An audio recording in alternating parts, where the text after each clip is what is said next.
Kun raadiyoo sagalee Ameerikaati.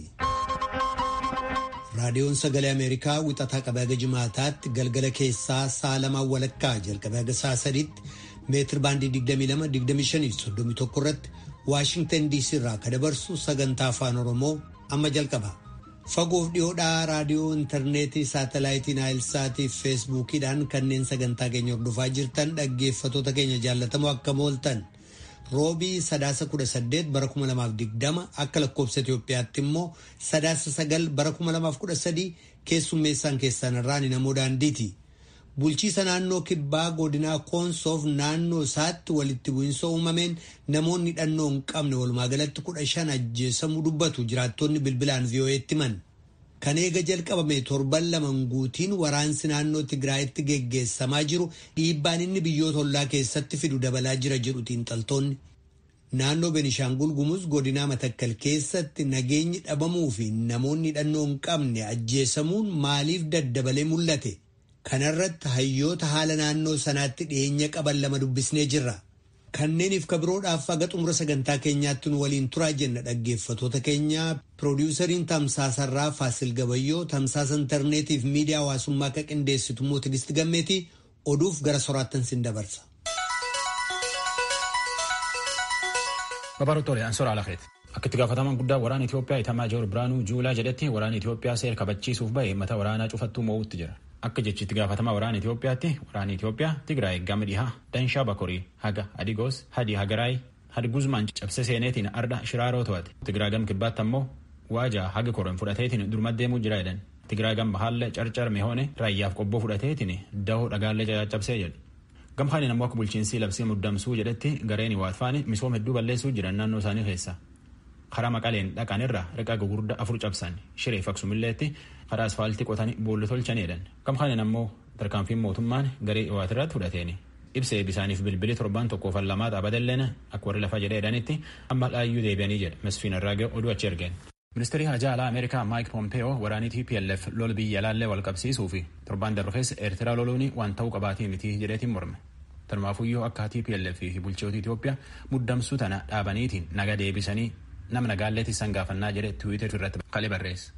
Embaasiin Ameerikaa Itoophiyaa jirulleen kalee ibsi Tiwiitar irratti baaseen sochii waraana naannoo Tigraayitti jiraniin intarneetiif bilbilii cite hin deebinee jedheeti. Embaasiin Ameerikaa tokkummaa mootummootallee dabalateetiin yoo danda'am lammii isaa achi baasu ta'uu baannaan ammoo fulmu jiranitti akka ufeegan gaafate itti dhaame. UK'tti ministeerii Hajaa Alaa Afrikaa James Dadridge ergaa Tiwiitarii kalee barreesseen akka muddamsuun Itoophiyaa keessa jirtu ariitiin dhaabattu gaafate. Waraan torban dabre Eertiraan lolan jedhee fi jeequmsi Itoophiyaa keessa jiruuni siniifu jedhaniiti nagaa namaallee tissuu malanii jedha. Dhaabbilee qarqaarsaa waliin ta'aniitiin jara waraana baqata kan qarqaaruuf itti jirraa jedha ministeerri kunin. Bulchiinsa naannoo Hararii mi waraanaatiif galmee seer malee horii walitti guuran qabe warra tanaan shakkan 14 man murteessee jedha. Akka addis chokkolootuu achi ergeen jedhetti warri tanaan shakkame qabame waraana biyya kaduriifa. Akka taanaan itti gaafatama poolisii aanaa Komaander Naasir Badir jedhetti warra qabam keessa sadarkaa waraanaatti haga koloneelii gaafaatti keessa jira. Jara kana uummatatti odeeffannoo poolisii kennee qabanii jedha. Waan jara kanarra shakkanii qaban keessa raadoonii waraanaatii fi ministeerii waraanaa fayyadaman. Warra qabam keessaa hagi tokko maraata of fakkeessee qabanii jedha uummatni naannoo isaa akka eegatu gaafannaa jedhetti gaafatamaan kunan. Itoophiyaatti namee dhiyoo tana bulchiinsi naannoo Tigraayiif yeroof jedhaniitiin filan Dr. Muluu Neggaa hojiin isaa taqara bulchiinsir deebi'anii jaaruu jedheetiin VOA'tti. Dr. Muluu seermaan maarii federeeshiniitiin filanii jedha akka jechaa Dr. Muluutti chaartariin haara'ee naannoon bulchanillee yaayyuu qophoofte. Eegee hojii mootummaan ammaan tan itti jiru kan tun dhumatte hojiirra ooltii jedhee jedha Iskindar Fireew ka oduu tan nu erge. Waldhabdiyoo tana mootummaa naannoo kibbaa gara Konsoo keessa dhalatteene nama 15tti tana lubbuu dhabee jedha. Itti gaafatamaan biiroo nagaa naannoo suni Obbo Alemaayyoo Baawudee waan rakkoo tana qorachuu jiranii jedhee jedha. Yoonataan Zebdiyoos oduu achi ergeen yaalannee nutti. Bulchiisa naannoo kibbaa godina Koonsoo aanaa Daraashee Aleenaa fi Amaaroo gandeen Buniitii fi Gomaayidee akkasumas magaalaa Saganii fi naannoo isheetti qabeenya uumamaa irratti walitti bu'iinsi waggoota dheeraaf gaggeeffamaa lubbuu namaa galaafataa ture sun ammas itti fufee jira. Godina Koonsoo fi aanaa addaa Aalee gidduu ganda Koolmee keessatti irra deebi'uun walitti bu'iinsa uumameen namni 3 ajjeefamanii kanneen biroon madaa'u ijaan arginee irraa kanneen jedhan VOA'f ibsanii jiru. nagaa eega dhabnee kabubbulle ta'uus xumurri tokko ittiin kennamne jechuudhaan jiraattonni mootummaa bulchiisa naannoo sanaa fi kan gandeen isaanii komatu. Gama kaaniin magaalaa Saganiif naannoo isheetti haleellaan gaggeeffamaa jira jedhameen namni siviiliin 12 ajjeefamaniiru. Hidhattoota naannoo fi kan Onag Shaneetu harka keessaa qaba jechuun jiraattonni maqaan isaanii akka hin ibsamne gaafatan dubbataniiru. Itti gaafatamaa waajjira nagaaf nageenyaa kan bulchiisa naannoo Kibbaa obbo Alamaayyoo Baawude walitti bu'iinsi jiraachuu mirkaneessanii naannoo tasgabbeessaa fi ittiin ka'umsa walitti bu'iinsa kanaa qorataa jirraa jedhaniiru. Baatii 5 dura aanaa addaa Aallee fi godina Koonsoo gidduutti abbummaa lafaa irratti gaaffii ka'ee hordofee walitti bu'iinsa uumameen namoonni 25 caalaan ajjeefamuu fi abbaa warraa 1,000 lakkaa'aman manaaf qe'ee isaaniirraa godaanuuf dirqamuun isaanii ni yaadatama jechuudhaan Yoonaataan Zabdiyoos hawaasaarraa gabaaseera. Akka warri lafaa jedhutti rakkoon Binishaangul keessaa kaanamii irratti lubbuu dhabuu fi jiru ammallee fala hin arganne. Warri lafaa bulchiinsa iyyuu tanaan himata. Bulchiinsa ammaa ammoo caasaa bulchiinsa haaraa ijaaramuu jira jedhe. Guyyaa lamaan durallee takka warri lafaa jedhutti nam sadii tanaan lubbuu dhabna. Rakkoon dhiyoo tana nama gara 40 dhiyaatan irratti fixanillee fala hin arganne jedhee jedhe. Arrallee akkuma kanaa jedhu warri lafaa bulchiinsi ammaa ammoo ergamtoota dhihaatitti akka nam fixuu jira jedhe. Suni itti gaafatamaan biiroo nagaa naannoo suni Gaashuu Dhugaas dubbiin dhiyaattuun dhiyootu dhumattii fi jedhee jette Asteer Misgaanaa oduu tanachi ergite. Biyya afaan Oromoo caqasuu jirtan. Ministeerri Haajaa Alaa Ameerikaa Maayik Pompeeyoo kan Joorjiyaa dhaqeetiin bulchoota biyyisuuniitiin Tibiliis keessatti wal mari'ate. Walabummaa Joorjiyaa akka deeggaruu fi demokiraasii biyyisuunillee jabeessuuf mirkaneesseef. Pompeeyoon biyyoota jaalleewwan Ameerikaa, Awurooppaa fi jidduu galbahaa jiran jedhetti imaltuu dhaquu jira. Pireezidaantii Joorjiyaatiif muummee ministeera biyyisuunillee wal mari'achuuf karoora qaba. Ameerikaan Joorjiyaa gargaaruun dhiiftuu jedhe. Keessattuu yoo Raashiyaan ukkaamsiteetiin biyyitan irra taa'uu jirtutti jedha. Kutaa Joorjiyaa lama Saawuz Oseetaa fi Akaaziyaa ganna 12 dura Raashiyaan irrumaan fudhatteetiin amma harka qabdi. Pompeeyoon achumaan Israa'elillee dabreetiin muummee ministeera biyyisuunillee wal mari'ata. Pireezidaantiin Ameerikaa Doonaald Tiraamp kaleellee itti gaafatamtoota mootummaa keessaa tokko hojii irra buuse. Namni hojii irra buusan kunin daayirektari caasaa nagaatii fi to'annoo nagaa caasaa nagaa elektirooniksiiti Christopher Krebs. Namni kunin filannoo Ameerikaa irratti dubbii dhara dubbatee jedhanii hojii irra buusan. Krebsiin kunin filannoon Ameerikaa tabarana pireezidaantii Tiraamp jedhsun hin taane hin hatamne wanni waliin dhaamelleen hin jirtuu jedhetiin dubbate. Namni hojii irra buusan kunin dhuga jenne ammallee sunum jenna borillee sunum jennaa jedhetiin Tiwiiterii irratti barreessa. Pireezidaantii Tiraamp filannoon Ameerikaa tabarana waan seer filannoon guutiin hedduu qabna sitaan ammoo seeraan gaafannaa jedheetiin marroo hedduu Tiwiiterii irratti barreessuu jira. Joo Baayiden namni filannoo pireezidaantummaa Ameerikaa mo'ate jedhanii labsanii fi bulchiinsaaf of qopheessuu jira. Waan nagaa biyya irraalleetti kalee odeeffannoo mootummaa irraa argate. Dhaabbilee mootummaatiin wal mari'ate. Baayiden sila ammatti mootummaa yayyabachuuf bajet argateetiin waan hedduu qopheeffachuuf eegachuu jira. Bulchiinsilleen hojii mootummaa ittaanu kennuufi sila ammatti waan hedduu mallatteessee qopheessuuf malee jedhe. Obomboleettiin Awutaa jedhani ardii Seentiraal Ameerikaa irra maruu jirtu taanii xiqqoo miil cabsattulle ammaan tanallee Nikaraaguwaatti bubbeef lolaatti gadhiisuma jirti. Hagee dalakanii qofatti akka dhaabii to'annoo qilleensa Ameerikaa Maayaamii jiru jedhutti Awutaan sa'aatiitti kiiloomeetirii 65 ceetee Honduuraas dabarte. Obomboleettiin tunin edan qof bisaan laaf kiiloomeetirii 7 haga kiiloomeetirii 20 gahan lafa gallakkisu jedhanii eeguu jiran warri dhaab qilleensaa. Haa taatu ammoo miil cabsachaa deemuu jirti. Bubbeen bubbiftuun tunin Khaleefaa sa'aatiitti kiiloomeetirii 210 caali ceetee Nikaraaguwaa geette. Adoo sun hin beekanu humni dabalatteetiin sa'aatiitti kiiloomeetirii 250 ceeteetiin sadarkaa 5 geetti. Waan itti qajeelti garballee gargaggalcha biyyatti facaafti. Yoo akkan ceetu kana. Kadhagaa jirtanas Waashingtan DC irraa ka dabru raadiyoo sagalee Ameerikaa sagantaa afaan Oromooti. Kan eega jalqabame torban lamaan guutiin waraansi naannoo Tigraayitti geggeessamaa jiru dhiibbaan inni biyyoota ollaa sanaa akka Sudaan, Eertiraa fi Somaaliyaa keessatti fidu dabalaa jiraa jedhu xiinxaltoonni. Gabaasaa Mohaammed Yesuuf Naayiroobii irraa erge tujubeetu dhiyeessa. Loltoonni mootummaa Itiyoophiyaa lola torban lamaa booda magaalaa Maqalee irraa fageenya kiiloomeetira 120 irra kan jirtu magaalaa Alammaaxaa to'annaa jala oolchan. Mustafaa Alii hayyuu dhimma nageenyaa akka gaanfa Afrikaati. Alammaaxaa to'atuyyuu mootummaan federaalaa walitti bu'iinsa yeroo dheeraatu isa eeggataa jedhan. Alii Act 1 Translation. Kun Itiyoophiyaan fuula duratti tarkaanfataa bakka itti dabalaa qabachuu akka dandeessu mul'isa. Garuu yeroon isaa ulfaataadha. Waraansi kun tarii riphxee loltummaa ulfaataa finiine kan Iwahaatiin fonqolchuuf ulfaataa ta'etti jijjiiramuu malaa jedhan. Loltoonni Tigraay maadhee waraanaa raayyaa ittisaa irratti haleellaa raawwatan erga jedhamee booda baatii kana keessa loltoonni mootummaa Itiyoophiyaa loltoota mootummaa naannoo Tigraayiif amanamoo ta'an irratti haleellaa oofan. Waraansichi duruu siiviilonni 20,000 ol ta'an nageenya isaaniif sodaatanii gara Sudaanitti akka baqatan gochuunsaa rakkinni namoomaa naannoo sanaa hammaataa deemu mul'isa. Guyyoota dhiyoo as waraansichi hammaatee jira. Pireezidaantiin naannoo sanaa Dabratsiyoon Gabra Mikaa'el humnoonni isaanii haleellaa misaayilaa Eertiraa irratti raawwachuu isaanii ibsanii haleellaan itti dabalaa akka jiraatullee akeekkachiisan. Tigraay Eertiraan nu waraanuuf loltoota ishee nutti ergitee himannaa jedhu Eertiraan ni haalte. Aliin akka jedhanitti hirmaannaan Eertiraa mootummaan Itoophiyaa waraansa sana injifachuuf carraa qabu ni cimsa. Alii Act 2. Waraansichi du'atti dabalaa akka jiraatu kan saaxilu yoo ta'u, walitti bu'iinsa kanaanis baqattoota hedduu jiraata. Eertiraan seenuun humnoonni Eertiraa teessuma lafa sanaa beekuun isaanii Abiy Ahmed akka irra aanu godha. Sababiinsaa martinuun isaanii Tigrootaa jedhan. Muummichi ministeeraa Itoophiyaa Abiy Ahmed dilbata darbe akka jedhanitti humnoonni isaanii lola kana dura dhaabbachuu akka danda'aniif deeggarsa biyya kabiroo akka hin barbaachifne tuqan. Guyyoota dhiyoo as lola waraanaa tasgabbeessuu akka gargaaraniif loltoota Somaaliyaa keessa turan hanga tokko gamasii baasaniiru. Tarkaanfiin kun immoo Somaaliyaa irra dhiibbaa hamaa kaa'uu malaa jechuudhaan dhaaba rakkoo addunyaa qoratu ICG'tti daayirektarri sagantaa Afrikaa Koonfart Ijoo beeksisaniiru. Ijoo Act. Kun keessumaa innaa Somaaliyaan filannoo paarlaamaaf pireezidaantiif qophaa'aa jirtuuf muummicha ministeeraa Itoophiyaaf pireezidaantii Somaaliyaa Mohammad Abdullaahi Farmaajoo gidduu hariiroo cimaan waan jiruuf Somaaliyaa balaarra buusuu mala. Dhimmi akkaan yaaddessaan yeroo ammaa kan nageenyi ishee laaffataa ta'e Sudaaniif Somaaliyaan immoo innaa filannootti deemaa jirtutti maal ta'uuf akka jiru jedhan. Biyyoota uffee Saharaa gad jiraniif xiinxalaatti kan nagaa akka ta'an Toomaas Marfii gama isaaniin walitti bu'iinsichi haala nageenya biyya keessaaf rakkisaa ta'a jedhan. Marfii Act. Naannoo Oromiyaa, Amaaraa, Somaaliyaa fi naannoo uummattoota kibbaa keessa walitti bu'iinsa bal'aan kan jiru yoo ta'u, raayyaan ittisaas sana to'achuuf yookaan keessumaa humnoonni nagaa eegumsa naannoo sana gochuu sadarkaan dandeenye irra jira.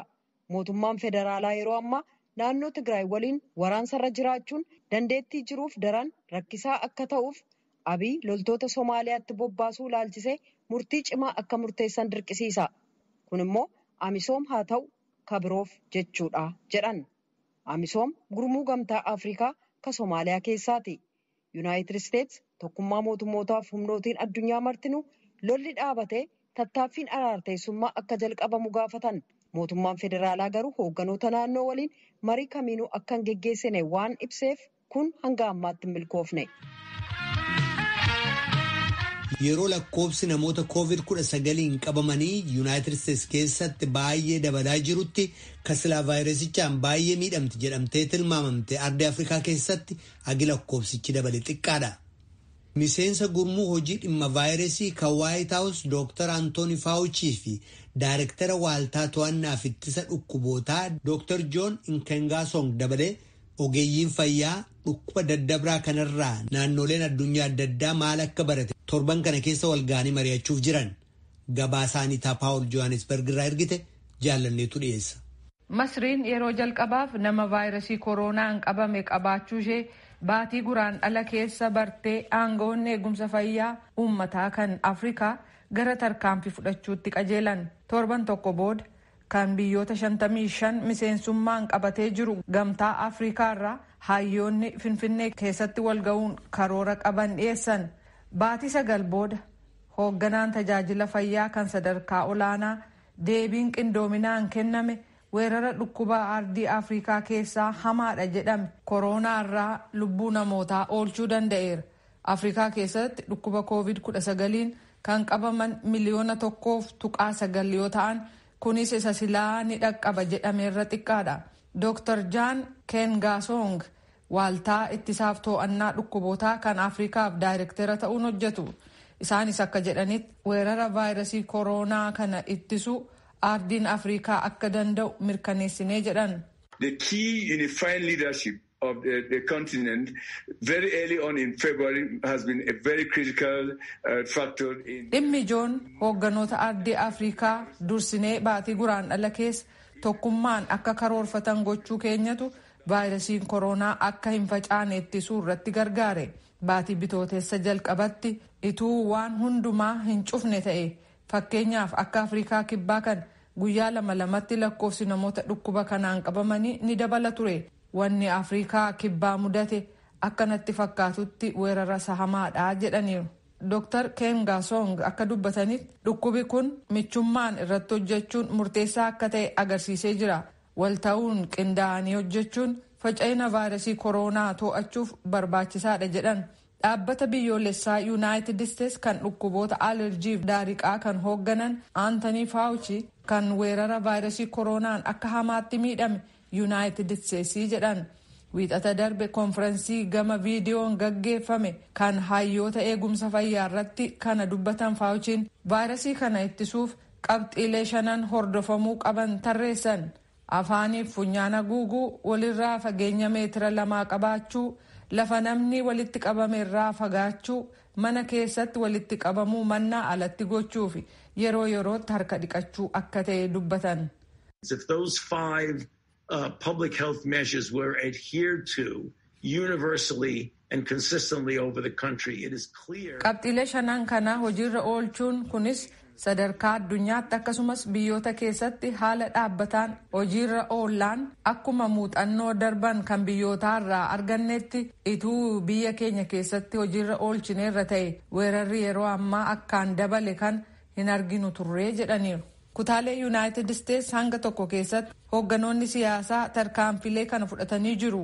Kutaalee kanneen biroo keessatti immoo barbaachisummaan haguuggii fuulaaf funyaanii yookaan maaskii falmiin uumamuun akkasumas uggurri kaa'ame dinagdee miidha jechuun didan. Faawuchiin akka jedhanitti dhumi falmii fi diddaa kana guutummaa Yuunaayitid Isteets keessatti weerarri dhukkuba COVID-19 akka hammaatu godhee jedhaniiru. Around June 19th, we had the beginning of a resurgence of cases due to the attempts to so-called reopen the economy. Gara waxabajjii 19tti diinagdee fi biyyattii deebifnee bannaa jedhan yeroo sanatti weerarri kun irra deebi'ee ka'uu eegale. Qajeelfamni hordofamuu qabus akkuma kutaalee biyyattii adda adda ture. Sana booda weerarri deebi'ee ka'uun namoonni gara 70,000 ta'an dhukkuba koovidiin qabaman. San booda lakkoofsi kun gara 40,000tti gadi bu'e yeroo hanga tokkoof.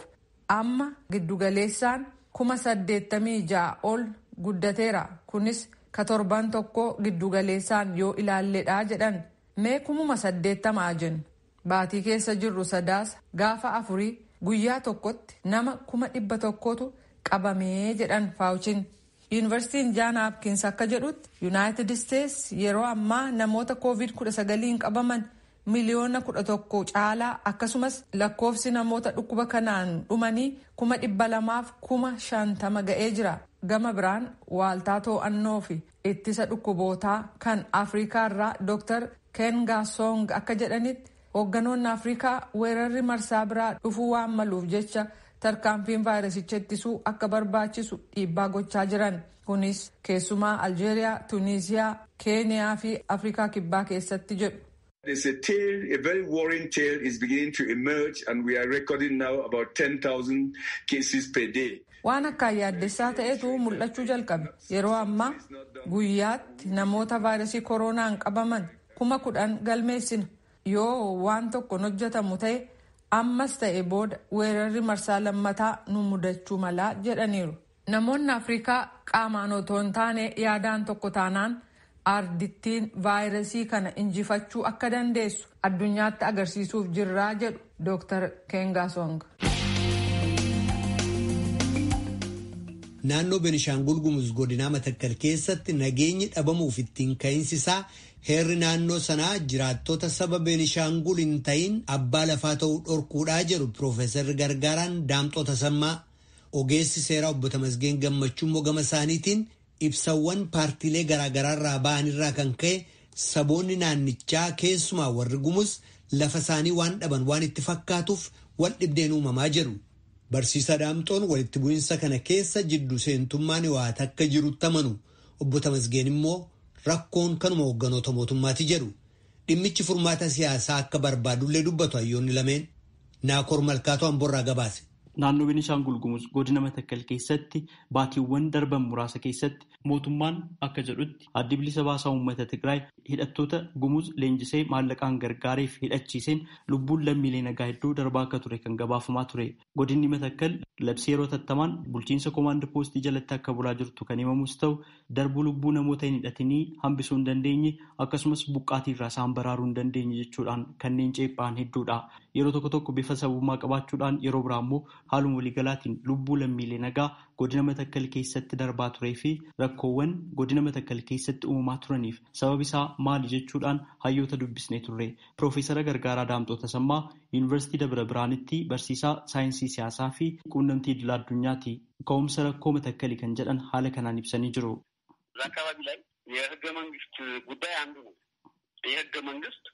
Naannoo Beenishaangulitti waa'een heera mootummaa rakkoo isa tokko. Heera naannoo Beenishaangul tumamerraa sabootni naannichaa 5 abbootii qabeenyaa lafaa akka ta'an yommuu eeyyamu, Amaaraaf sabootni kanneen biroo naannoo Beenishaangul keessa jiraatan garuu mirga abbummaa lafaa dhorkatamuun cal'isanii akka jiraatan kan eeyyamu. Yoo mirgi abbaa lafaa hin mirkanaa'u ta'e bakka bu'umsi hawaasa keessatti qabaatu gaaffii keessa seenaa jechuudha. Yeroo gochaatti seenamu ammoo ajjeechaaf buqqaatiinis jiraachuu malaa jechuudha jedhan. Ogeessa seeraa kan ta'an obbo Tamasgan Gammachuu gama isaaniitiin ka'umsa rakkoo godina Matakkal keessaa ilaalchisuun yeroo dubbatan akkas jedhu. Bira jiru ammayyuu muddama guddaatu jira. Gara bakka tokkotti uummanni buqqa'eetu bakka gandarraa keessumaa gandoota baadiyyaarraa gara magaalaatti buqqa'eetta. Kanaaf ka'umsa jetteef ka'umsa guddaan ilaalcha siyaasaa dhaaba siyaasaaf garee siyaasaa adda addaatiin ilaalchi siyaasaa kanarratti adeemsifamaa jiru. Walitti bu'iinsa kanaaf gahee guddaa qaba. Keessumaa leetonni karaa gama Amaaraa jiran salirra darbanii Beenishaangul ristii keenya jedhanii yeroo adda addaattu maqlachaa adda addaa beeksisa adda addaa baasaa turanii namoonni kun erga ristii keenya jedhanii akka erga lafa keenya jedhanii lafa kanarraa nu buqqisuuf murteeffatanii ka'anii kan jedhu sodaa guddaa tuufee jira. Taanaan muummee ministeeraa hidhadhaa fi lolaa ofirraa lolaa erga jedheeti mana keenyeen dhumnu kan jedhu baay'inaan dargaggoonni kun gara lagaatti isaan baqatanii gara fincila akkamitti deebi'anii jiru. Qaamni siyaasaa feenni jedhamu yeroo adda addaatti maqlachaa ni laatu. Mootummaan naannoo Amaaraa karaa kominikeeshinii isaaniitiin jechoonni jedhaa ture jidduu gallee kufeenneen lollaan ni jedhaa ture. Gama Beenishaangulis immoo mataa isaa lafti keenya qofaanitti Kwaaraa Yuungaa, Chaarnii Yuungaa bakka adda addaa naannoo Amaaraa bakka tuqanii deebii isaan laataas wal ga'ee muddamni kun aangoota mootummaa dabalatee dhimma kanarratti karaa lafa jalaatti waan hojjetanis uummatatti gad bu'ee uummatarraa immoo gara gabaaf sablammii jeequmsa keessumaa uummata Amaaraaf uummata guddaa guddaa uumaa jira. Kanaafuu gahee tasaa taphataa jira deemna mana. Gama mootummaa naannoo Beenishaangul Gumuziin kan dhagaa turre haleellaa sanaan yookaan ajjeechaa suukanneessaa lammiilee irra gahaa tureen kan miidhamaa ture sabaan tokko miti. Abaluunis kan of keessatti hammate yookaan immoo saboota kanneen biroos kan of keessatti hammatee jedhu. Haleellaa taasifamaa jiru irraa wal dhabdeen jiru isa isin jettan ta'uu maaliin mirkaneeffachuu dandeenya? Oromoon warri Shinaashaa jedhamu Agawuunis Amaara dabalatee du'aa jiru.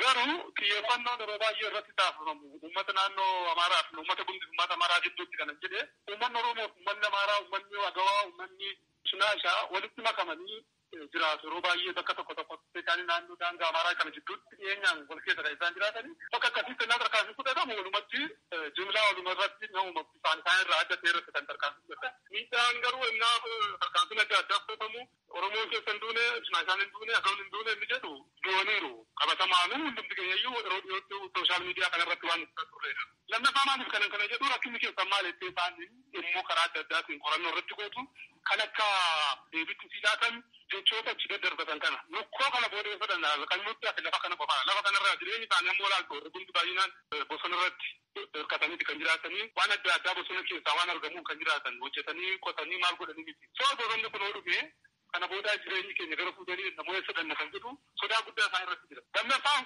namoonni akkas jedhan investimentiidhaaf dhaqatanii investimentiidhaan dhaqanii lafa isaarra qubatan lafa kanaa boor referendamii godhaniitu filannoo godhanii gara isaaniitti deeffachuuf irratti hammaan hojjetamaa jira kan jedhu. Kan ammaa inni kun itti bobbaasoo jette jechoota filasiin jedhe gamaa gamanaan aangoonni mootummaan isaan darbatan walitti darbannaa qofaa osoo hin ta'in gara uummata isaaniitti gadi buusanii waan kana mobilaayisu.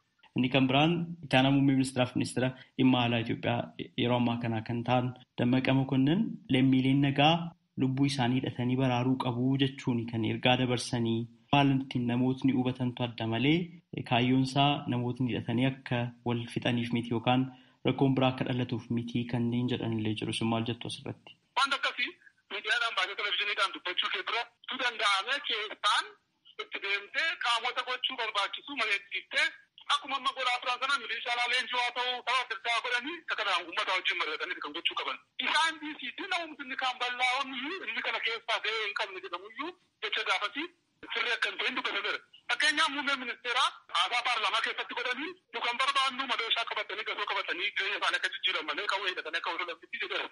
Sun akkanatti miti kan darbatame jecha gaafas kaanaa muummee ministeeraa dubbatame sirrii akka hin ta'in ibsuuf jedheen kana fudhate. Hiikoo garaagaraa itti laachuuf eenyuufuu banaadha jechinni gaafas darbate. Kanaaf inni sun mataasaa gahee mataasaa qaba jedhee dubbachuu danda'a. Mootummaan Federaalaa Itoophiyaas ta'e mootummaan naannoo Beenishaangul Gumuz ibsa yeroo garaagaraatti baasaa turaniif rakkoo naannicha keessatti uumamuuf giddu seentummaa adda bilisa baasaa uummata Tigraay Hawaatiin kan dheeraa turan kana ilaalchisee obbo Tamasgeen yaada isaanii akkasitti kennanii jiru.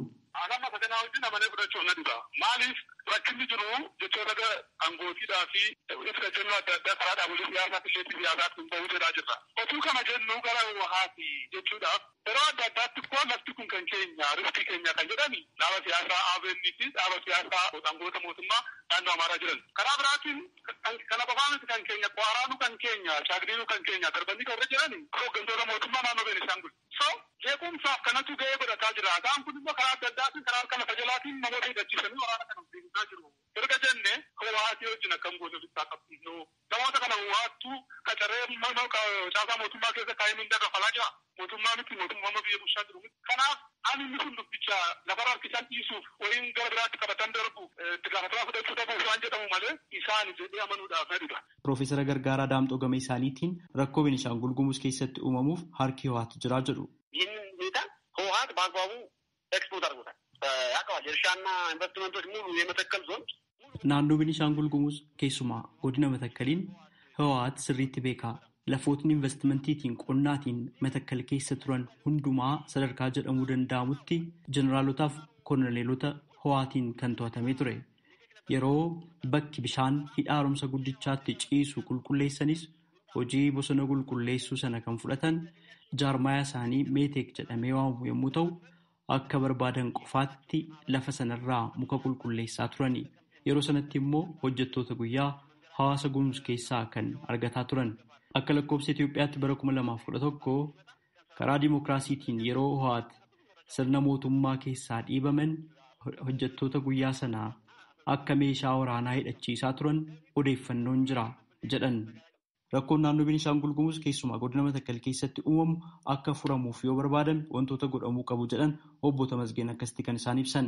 Furmaanni isaa tarkaanfii garee lamaan irratti fudhachuu. Fakkeenyaaf hundi keessaas gaggeessitoota mootummaa ta'anii jechoota adda addaa daddarbatanii uummata kana warra kakaasaa jiran gama naannoo Amaaraatiin naannoo of danda'ee jiru tokko keessa galanii lafa keenya riftii keenya warra jedhan jidduu gallee tarkaanfii fudhannaa warra jedhan kanarratti tarkaanfii fudhachuu. Isaan kana walqixa gara gama lamaanii hamma tarkaanfii fudhatinitti otuu komaandi poostiin iftee waan biraa gootee wantichi hin qabbanaa'u. Jara garuu garlachuu walqixxee fudhachuu. Amma gardee Beenishaangul keessa warra jiran Amaaraarota irratti fudhachuun ni mul'ata. Garuu gama Amaaraatiin hooggantoota mootummaa dhiisiitti warra siyaasa godhanii waan kana naannoo kana keessa garanii uummata irratti kakaasaa oolan tarkaanfii fudhatan hin jiru. Furmaata ta'uu kan danda'u garlachuudha warra siyaasa dulloomee fi ilaalcha lafa babal'ifachuu fudhatanii kan hojjetanis warra gara naa qindeessanii hojjechiisanis lachuurratu tarkaanfii fudhatanii qofaadha furmaanni kan dhufuu danda'u. Mala furmaataa rakkoo Beenishaangul Gumuz godina Matakkaliin ilaalchisee Piroofeesara Gargaaraa Daamxoo Tasammaa haala kanaan ibsanii jiru.